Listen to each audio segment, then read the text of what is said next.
Treksperts would like to begin today by acknowledging the traditional custodians of the land on which we record. We pay our respects to their elders past and present and extend that respect to Aboriginal and Torres Strait Islanders listening to us today. You're listening to BQN. Assimilate the audio.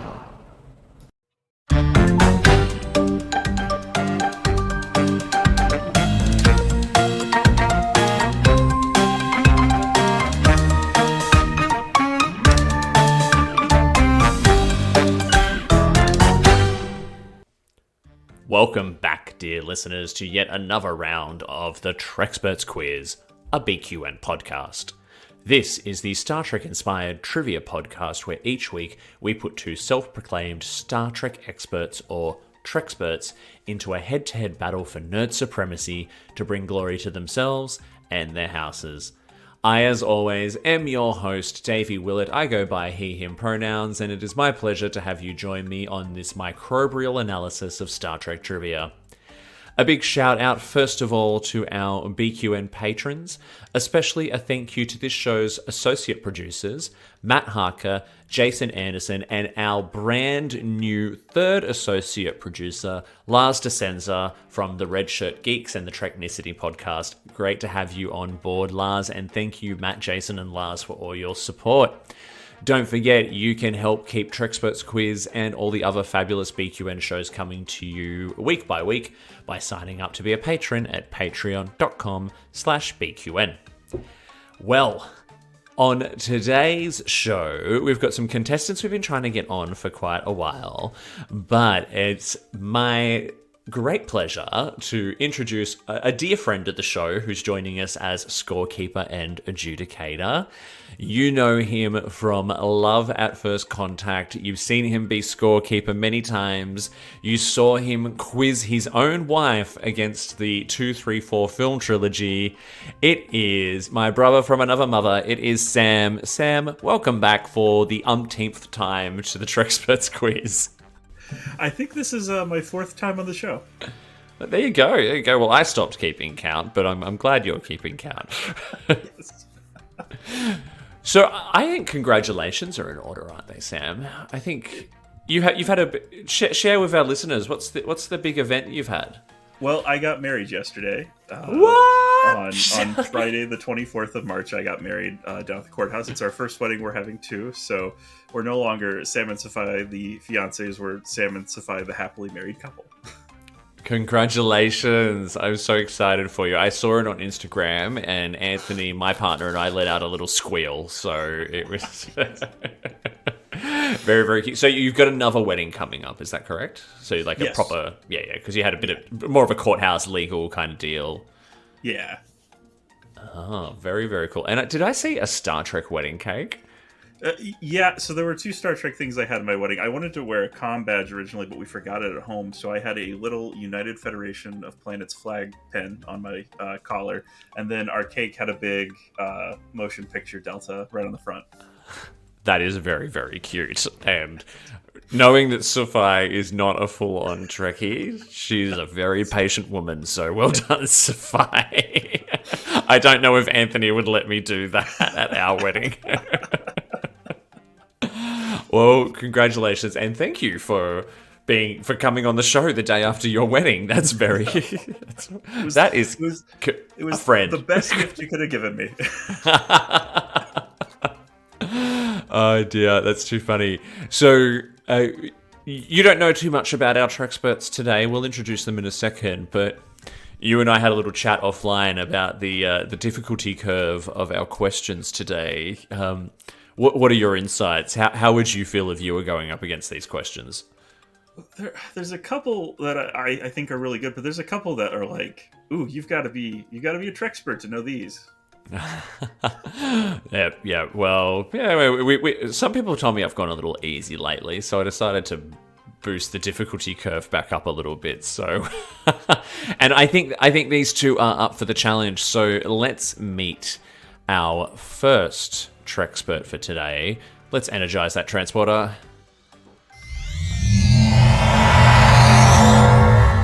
Our first contestant seems like an all-rounder to me, host of the fabulous hit and Miss Star Trek podcast. It's Mike. Mike, welcome to the quiz. Hello, thanks for having me. Hi, and I say you are an all-rounder due to your pre-show answers as to, why you consider yourself a Trekspert. You said you're a real geek for everything from starship species to romantic relationships. You can name every episode pretty much in order. Spent many a wasted night poring over encyclopedias, visual guides, novels, making of books, and more. You even had the Star Trek role-playing game, while in high school. Sounds like you could do my job, Mike. Would you like to take over? No, I have enough responsibility on my podcasts, and having heard yours, you're doing too good of a job. I don't want to step into those shoes. We appreciate that. We appreciate that. Well, it's fabulous to finally have you on. Now, we did try to have Mike and his co-host on a few weeks ago, but we did run into some technical difficulties. But it's a pleasure to finally have you both here. So we will energize the transporter and bring in your competitor. It seems to me that this next contestant is a Star Trek purist with a love of everything from the original series through to Star Trek 6. Loves some of that original Captain Kirk, TOS, those old scientists. It's Mike's co-host with the most. It's DK. DK, welcome to the Treksperts Quiz. Thank you for having me on after all these technical difficulties. And congratulations to Sam, by the way. Yeah. So, when it comes to your Trek fandom, DK, you told me that you are more just an enthusiastic amateur with memory issues who just happened to get caught up in the whole thing. Can you unpack that a little bit? Are we talking like memory issues in a good way or a bad way? It's definitely a bad way. I'm even older than Mike. I'm knocking on a little while, and I'm beginning to think Mike brought me in as a ringer. I kind of just got caught up on his podcast, and I'm an enthusiast, but Mike's the commander data of the pair. I would say. Oh dear, this could be a perhaps this is just a way for Mike to show off. Do you reckon? Oh yes, definitely. Well, he normally does that, so I'm usually the punching bag with technical difficulties. So yeah. As can be seen from your lack of video today, but that's all right. We are a video and an audio podcast, and I think more people listen to the audio anyway, so that's fine. Well, look, I've chosen a fun topic for you both. I did originally write a quiz for both of you when you were originally supposed to be on, which was going to be about both the motion picture and Star Trek 6. However, someone else did wind up taking that quiz because it was too good not to use. I've written something different for you today, and I'm doing a topic that we have not done on the show for quite some time. We call this quiz Know Your Ship. Ooh. And it is a starship-based quiz, mostly focused on the NCC-1701, its refit, and the NCC-1701A. Yes. Now, you both mentioned that there's a bit of love of starships, and you both specifically mentioned the 1701 refit. How well do you think you know your ship? I'm cautiously optimistic, but again, I'm up against Mike, so... I think I know it. Not as well as if you'd picked the Enterprise D, I might have done better, perhaps. But yeah, we have done the Enterprise D before, and I took all my questions from the technical manual, and why not? And I some people were like, "Wow, I'm never going on this show. That's way too hard." Well, look, we're going to have some fun today. We may learn something. We may learn that we know a lot about these two ships, or we may learn that we know not as much about them as we thought we did. So we're going to dive straight into our first round, which is all about the original NCC-1701 that had those old scientists operating on it.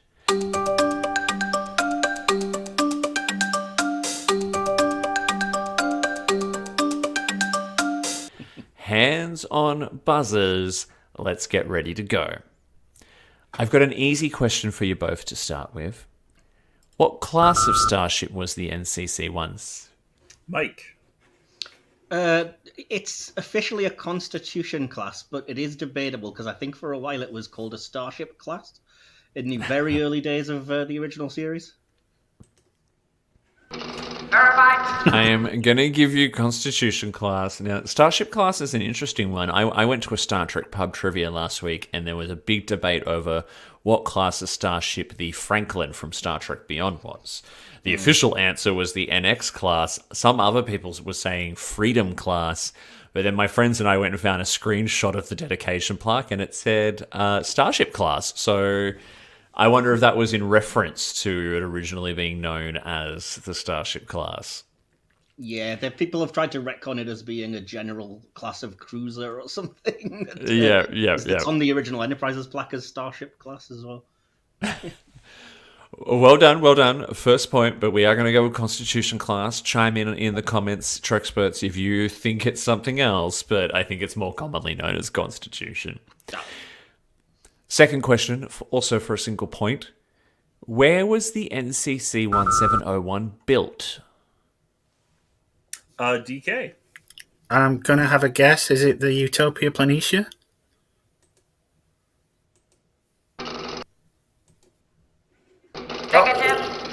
No, I'm actually afraid not. Not according to Memory Alpha, at least. Mike, would you like to jump in? I believe it was the San Francisco Fleet Yards on Earth, because same as the Kelvin timeline. I could be wrong. Correct, yes. So I think that the Kelvin timeline is potentially what gives us that build location, but it is what is officially listed on Memory Alpha. Well done. Okay, so next question. Now, this could be one that's up for debate. What was the standard cruising speed of the NCC-1701? Mike. Is it Warp 7? Giddy, I'm afraid not. DK, do you want to jump in with a guess there? I'm going to go Warp 6.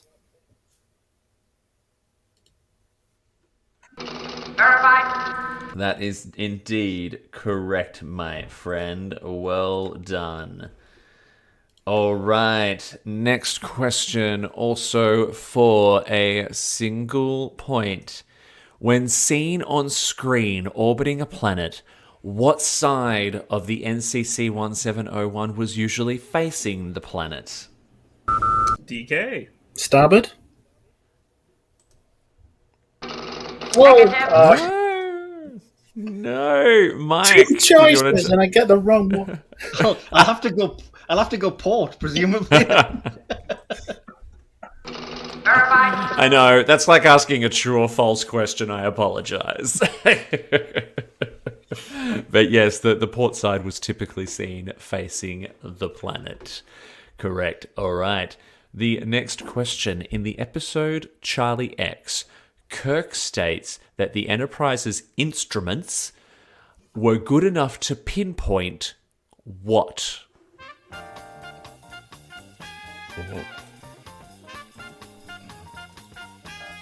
It's been too long since I saw that episode, obviously.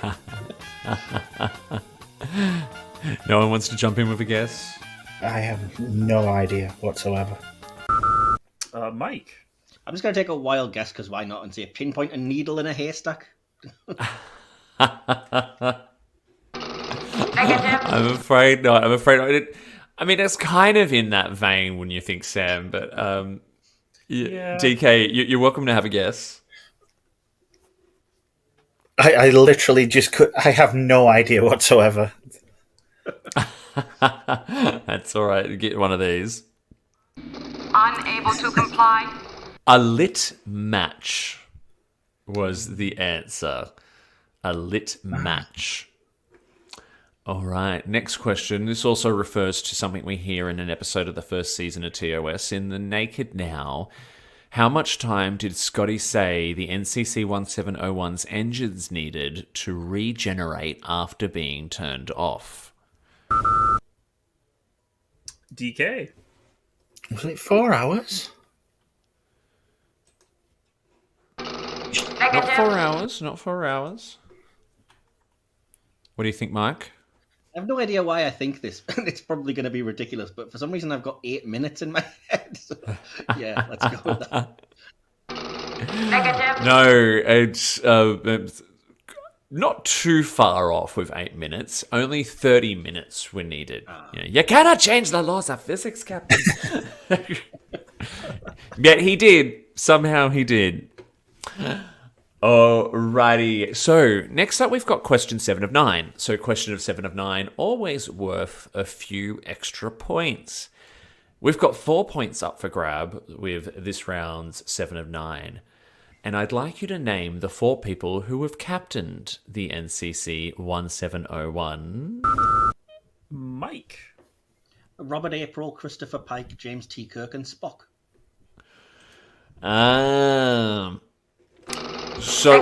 Yes, correct on the first 3, and I actually didn't finish the question. Sorry. I was going to say, and it's refit. Now, there is one more in the official answer, so you got 3 points, which is good. DK, who would you say is the 4th one I might be looking for? Pavel Chekhov. I think I know what you're referring to now. What do you think? You're gonna say Decker from the motion. Yes. I was gonna say Decker. That was who I was looking for. But still, a solid 3 points to Mike there. Well done. Curse my love of Star Trek 5. Oh dear. Now I've oddly realised I've got the same question in here twice, Sam. Oh my god, what have I done? I must have had a copy and paste fail. But that's all right. Because what I'm going to do... I am going to come up with a new one on the spot. I am going to pull down the definitive Star Trek Trivia Book Volume 2, and I'm going to open it up to the original USS Enterprise page, and I'm going to ask you a random question. Now... according to Kirk in the alternative factor, what is the very heart of the ship's power? Mike. This is a guess because I tend to avoid that awful episode, but is it the warp core? No, I'm afraid not. Negative. DK? I'll go with dilithium. Correct. Thank you. The definitive Star Trek Trivia Book Volume 2 by Jill Sherwin. Just pop that back on the bookshelf, shall I? Oh, dear. So this shows you the level of professionalism we have on this show. All right. And final question for this round. Can you name the type of computer circuitry used by the NCC-1701 Constitution? Yeah? Mike. Duotronic? Verified. Well done. Very well done. That's great. Okay, so that is the end of our first round on the TOS NCC 1701. Sam, how did they go? It's a little close. It's a little bit of a field between them, but Mike is sitting right now at 7 points, and DK is sitting at a noble 2. A noble 2. That's the first time he's described as noble. Yeah, no, it's usually a respectable 2, but I think respectable might be aimed for 3 and above. We're going to go with nobles, so. Alrighty, so let's dive straight into your second round, which is going to be all about the NCC 1701 refit and the A.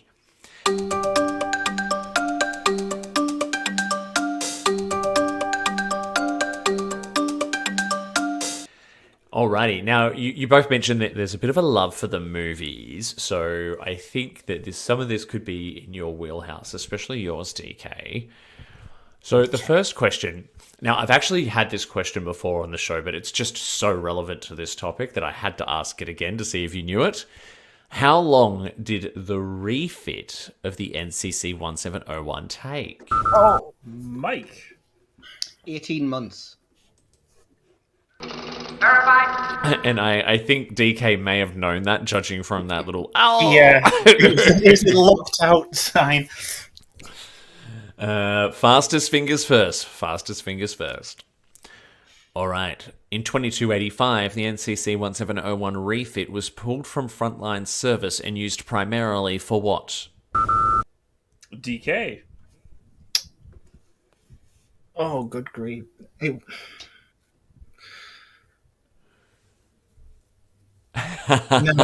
it's gone. Sorry. It's all right. Do you want to guess? Oh, chatting gaseous anomalies. Negative. No, afraid not, mate. Afraid not. Mike, do you want to have a go? It was used as a training simulator for training cadets.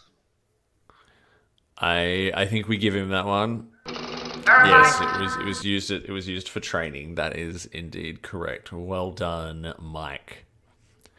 All right, question 3. What led to the Enterprise refit entering a wormhole in the motion picture? DK. It was an asteroid due to instability, which led to an instability due to the dilithium not being. Oh, good grief! And I fall apart on my answer. It was an instability in the dilithium in the warp core. Ooh, okay, Sam. I need your adjudication here. Oh, you are so close, and I say we give him a half point. Get a half point. All right, cool. You get a half Thank you. verified. Thank you. A half verified. The official answer was a matter-antimatter intermix malfunction, but I think an instability in the warp core is it's well enough. I mean, the adjudicator said yes, so I have to go with and honor his role in this quiz. Dear. All right, so the next one. This is going to test your knowledge a little bit. In the search for Spock, what was Kirk's self-destruct sequence code? DK. Code 1A. Yes! Verified. Well done. It's a lot to say now. Everybody knows. I actually had to go and turn the movie on and fast forward to that scene just to confirm that. All right, so I did have to ask before this next question if everyone was up to date on Picard. So spoiler alerts if you are not. According to Picard Season 3, the NCC-1701A is on display at the Fleet Oh, Mike. Ethan Prime. Verified. In orbit of which planet? It was Aether Whoa. Prime. Well done. Okay, next question. What can you not do on the Enterprise A without triggering an alarm? Probably lots of things. DK. Fire a phaser, disintegration. Verified. Yes, one of the most non-canonized alarms in the history of Starfleet. But well done, DK. Our question 7 of 9 for this round has 2 points. Name the 2 shuttlecraft we see in use on the Enterprise A. DK. Is it Galileo and Copernicus? Verified. He's making a comeback. Well done. All right. Second last question. Who was not on board for the NCC-1701A's final voyage? DK. Hikaru Sulu? Verified. Good work, mate. Good work. And final question. Who was assigned helm on that same voyage? Mike. Valeris. Verified. Yes, well done. I mean, some people might say Chekhov as well, but I'm going with Valeris as my answer and sticking to it. Woo! Just be thankful Wow. I didn't say Samantha, okay?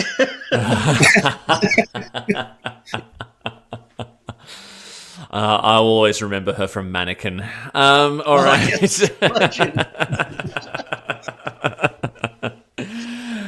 That was a great round. That was a great round. We did have a bit of a DK comeback. He certainly came to life, proving that he is indeed a Trekspert on the NCC-1701A and the films.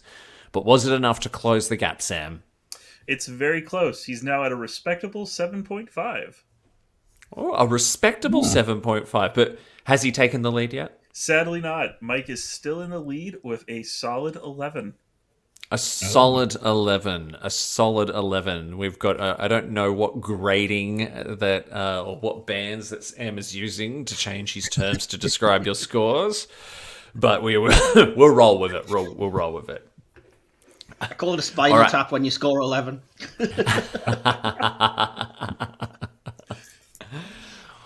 All right. The next one. So then our third round. Now, this is the one I think Sam may have been looking at before the show and gone, what the actual hell? This is our behind the scenes round.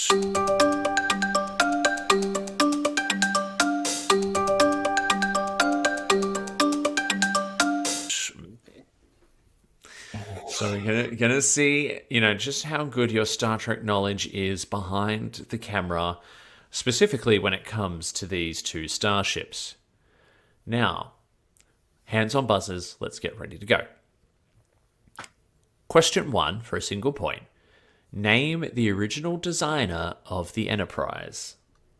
Mike. Matt Jeffries. Verified. Yes, hence the term Jeffries tubes. Second question. Jeffries originally designed the ship to be slightly different to how we wound up seeing it being, depicted on film. What was that difference? Mike. Did it have a spherical saucer that became the Daedalus class? Negative. No, that's not it. It's something quite simple. DK, do you think you know it? Could you repeat the question, please? I had a bit of a technical breakup there. Oh, no, that's all right. Yeah, so I said that so Matt Jeffries originally had a slight difference to the design of the ship that differed from the way that we wound up seeing it in the show. Do you know what that difference was? It didn't have a ring around it, did it? I'm afraid not. Now, I'm going to do this for a sec. I'm actually going to turn off my virtual background so you can see this. So here we have the ship.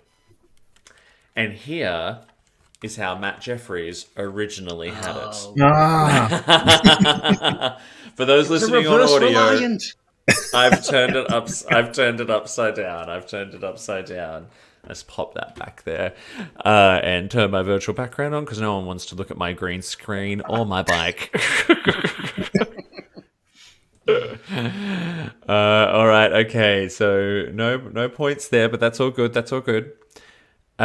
Next question: where can the original studio model for the NCC? Oh, we were straight in there. DK.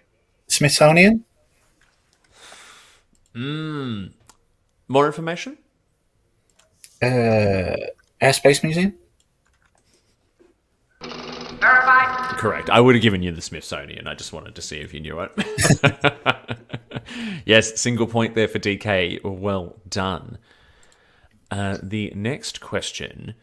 What was the name of the special effects studio that did the visual effects of the Enterprise in seasons 1 and 2 of Those Old Scientists? The original series. Mike. Was it Pixamondo, or is that a ridiculous answer?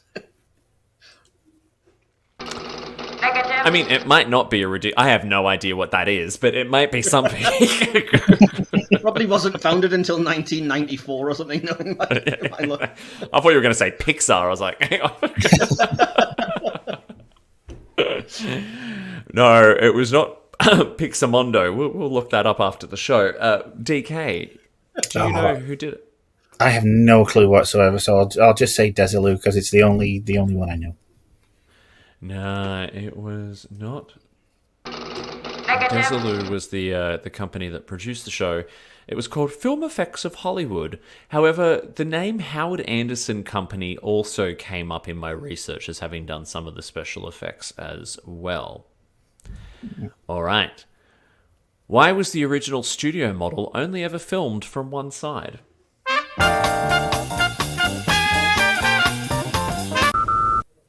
DK.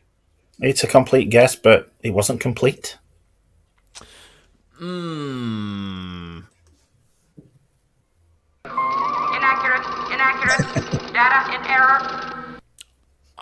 Not... Sam, that's not quite what I'm after.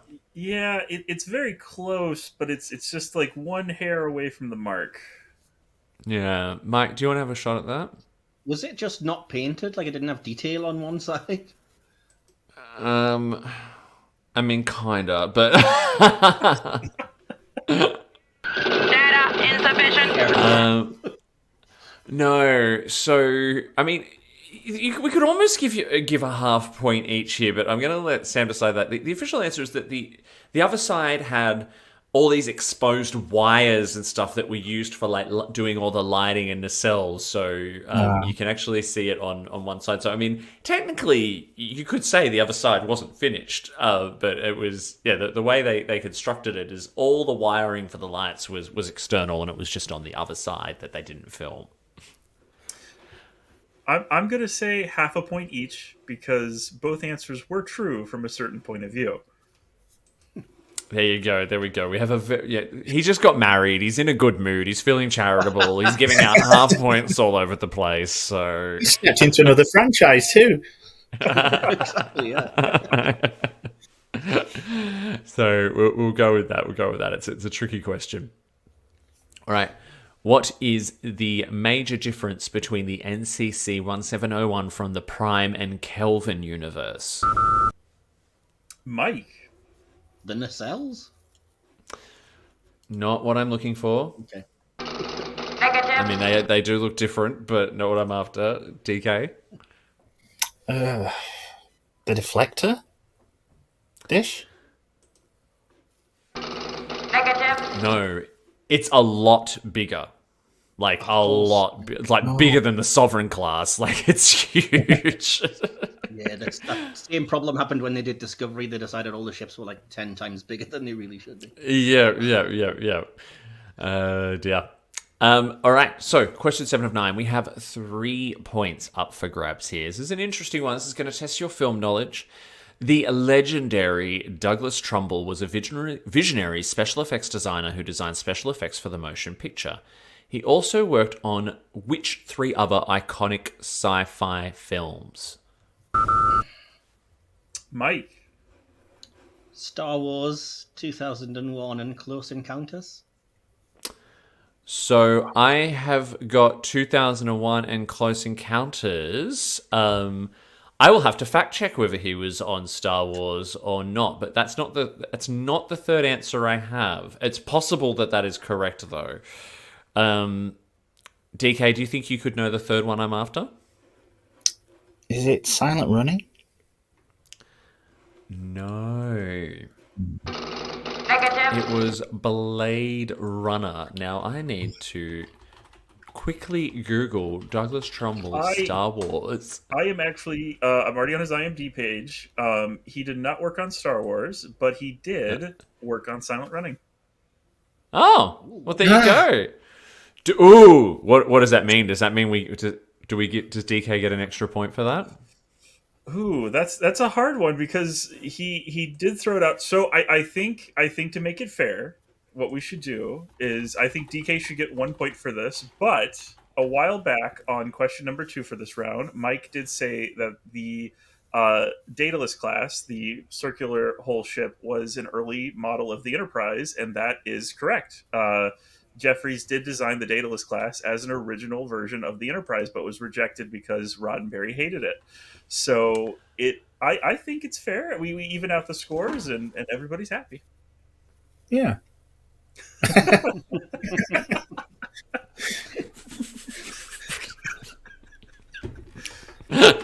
Visual gag. Sorry, audio listeners. All right. Okay. I think that I'm... Oh, adjudicator, the power is yours. Although I did say iconic films. I've never heard of Silent Running before, but that's fine. DK is just going to leave in disgust in a second. I mean, I may add it to my list. All right, let's get into the last two questions of this round. Why did Star Trek creatives invent the transporters? Oh. Mike. It was to save the expense of having to have shuttles or ships landing every other week. Verified. As was the reason behind many choices in the original series. Yes, they were looking to save money. Final question. The original studio model was primarily made of what?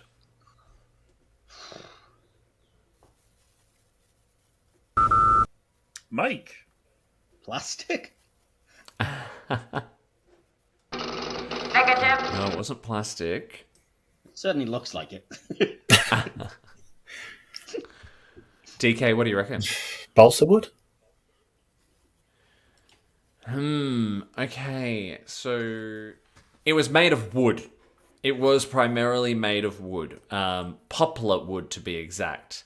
So there is a potential for a half point there for wood.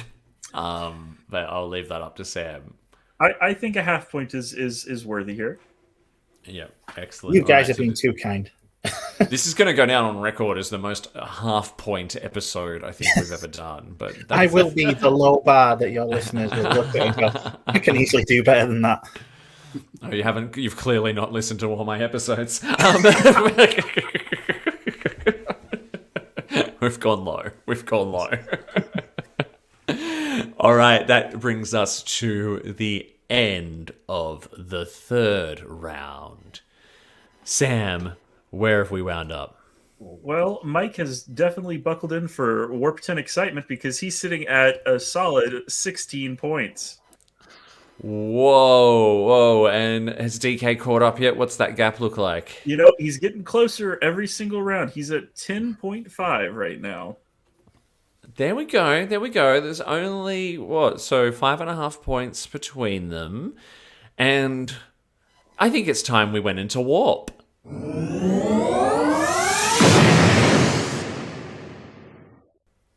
So, the warp speed round is your final round for today, and it is 20 warp speed intense questions that are going to come after you, one after the other. If I do not get an answer very quickly, I will move on. Now, for the warp speed round, I have just gone balls to the wall on all things starships across the entire franchise. So we're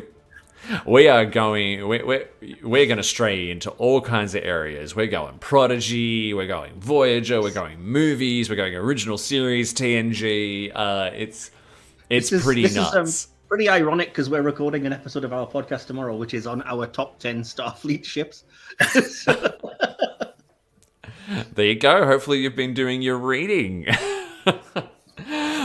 All right, let's get your hands on buzzers. It's time for warp speed. Question 1. What alternative to phasers did a Klingon battlecruiser have? Mike. Disruptors? Verified. That is indeed correct. What was the registry of the USS Defiant? DK. Oh, no, it's gone. Sorry. Unable to comply. Mike, you get a chance? I've just realised you could mean two things here, but I'm guessing you mean NX-74205. I do. Verified. I do indeed. Question 3. What was the name of the Class 2 shuttle that Tom Paris outfitted with a transwarp drive? Mike. Cochrane. Verified. Impressive. Where was the USS Prometheus built? Mike. I'm going to steal DK's earlier answer and say Utopia Planitia Fleet Yards orbiting Mars. Incorrect. Wow. DK, do you want to have a shot at it? No idea. It was the Beta Antares shipyards. There you go. What new type of torpedoes did the Enterprise E have? Mike. Quantum torpedoes. Verified. That is indeed correct. What type of defense system did Starfleet ships have prior to shields? Mike. Polarized hull plating. Verified. That's correct. He's killing it. He's killing it. How many torpedo launchers did a Constitution ship have? Mike. 3. Incorrect. Afraid not. DK, do you want to have a guess? 4. Incorrect. 6. How long was a Klingon bird of prey vulnerable for when lowering or raising its cloak? DK. Is that 12 seconds? Negative. It was not 12 seconds, Mike. 16 seconds. Incorrect. No, it was only 2 seconds. How many decks did a Defiant class ship have? Mike. 12. Incorrect. That was a guess. It was not 12. DK, do you want to have another guess? 7. Incorrect. No, it was only 5. What did the NX-01 Enterprise have instead of a tractor beam? DK. A grapple? Verified. Yes, it had a grappler hook. What class of ship was the NCC-1701C? Mike. Ambassador class. Verified. That is correct. It was an ambassador class. What do Buzzard collectors primarily collect? Mike. Bussard, I assume. Incorrect. Yeah, you would assume, but no. DK. Antiprotons. Incorrect. Deuterium. Romulans copied the design of which ship in the original series episode The Enterprise Incident? Mike. The Klingon D7 battlecruiser. Verified. That is correct. After Best of Both Worlds, where did the Enterprise D undergo repairs/refit? Mike. Earth Station McKinley. Verified. He's too good, he's too good. What were Jem'Hadar's ship's shields impervious to?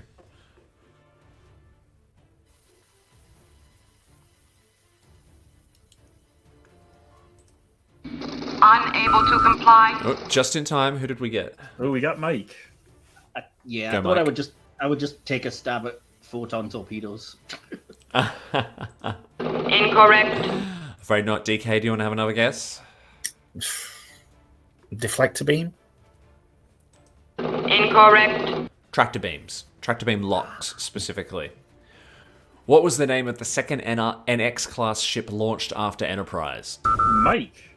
Columbia. Verified. That's right. What ship has the following on its dedication plaque? The only reason for time is so that everything doesn't happen all at once. Mike. Is that the USS Relativity? Verified. Well done. That was one I was prepared for people not to get, so that's very, very good. All right. What type of circuitry was there on a Galaxy-class ship?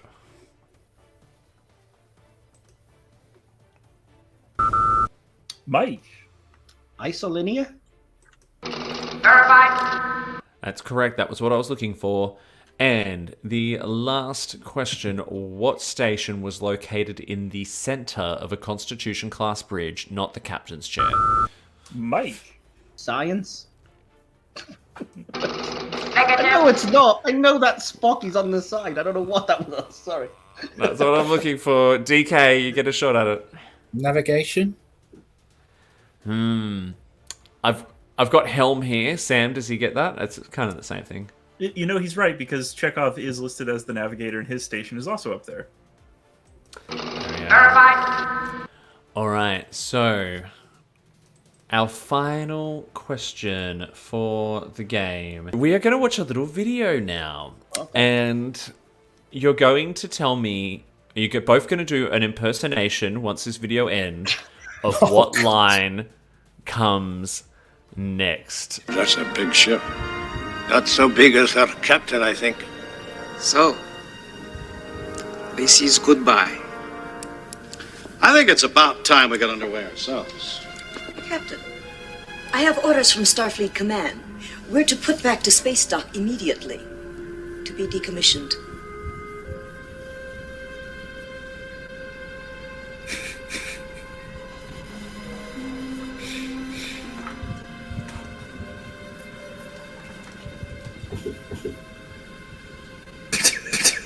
If I were human, I believe my response would be, go to hell. If I were human.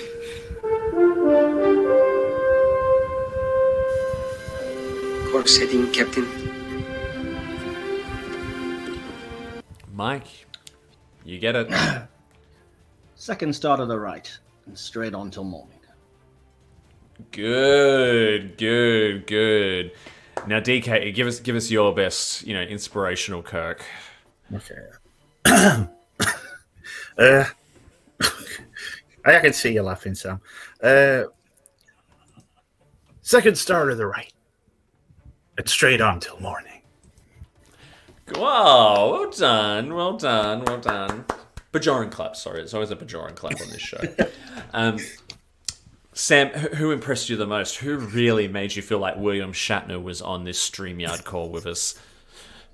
You know, I think they both did amazing, but DK did the pauses and broke the accent, so I gotta give it to DK. Well done, DK. There's a point in that for you. Well, don't know if it's gonna make a difference at this point or not, though, but that is the end of our game, and I must admit I am very impressed by your knowledge, especially in that final round. That was fantastic. And I thought I had written a pretty hard quiz today, but I think I can see some high scores on the board. But, Sam, who was our ultimate Trekspert for today? Well, in the end, it was very close, kinda, but Mike pulled ahead with full speed at 27 points compared to DK's. He did great. 13.5. Well done, Mike. Congratulations. You are our winner. How does it feel, mate? Give us your victory speech. Oh, it feels glorious. I feel like, William Shatner in the Nexus. I feel like I'm making breakfast for my long-lost non-Edith Keeler lover, and things couldn't be better. Wow. That was beautiful. And DK, final words for your competitor today. Oh, well, obviously the better man won. You can see why Mike heads up the podcast. As I say, he is Data. I am Tom Paris in the last quarter of Threshold.